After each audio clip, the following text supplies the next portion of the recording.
பிரகாஷ் அவர்களுக்கு இந்த ஆலயத்தின் சார்பில் மரியாதை செலுத்துகிறோம்.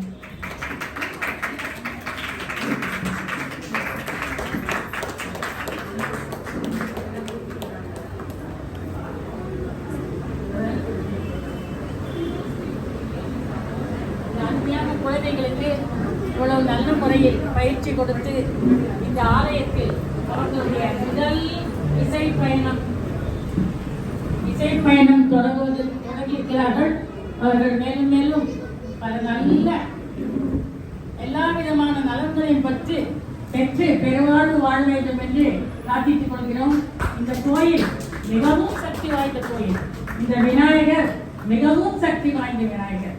என் பேரன் கூட என்னன்னா கொஞ்சம் கச்சேரி பண்ணான், இப்போ டாக்டரா இருக்கான். அவன் அடிக்கடி சொல்லுவான், நான் இந்த கோயில முதல்ல கச்சேரி பண்ணினால்தான் பற்றி இப்போ மெடிக்கல் காலேஜில் அட்மிஷன் எடுத்து நான் டாக்டரா இருக்கேன்னு சொல்லுவான். ஆகவே இந்த குழந்தைகள் மிகவும் புண்ணியம் செய்தவர்கள். இந்த கோயிலில் தங்களுடைய முதல் இசை கச்சேரியை ஆரம்பித்துள்ளார்கள். அவர்கள் மேலும் மேலும் எல்லா வளங்களும் பெற்று பெருவாழ்வு வாழ வேண்டும் என்று பிரார்த்திக்கிறோம். அதைவிட முக்கியமாக இவர்களுக்கு சின்ன குழந்தைகள், இவர்களுக்கு இவ்வளவு நல்ல முறையில் சிறப்பான முறையில் பயிற்சி கொடுத்து அவர்களை இங்கு வந்து இன்று இந்த கச்சேரியை சீரும் சிறப்புமாக செய்து வைத்த திருமதி ஆசிரியர் திருமதி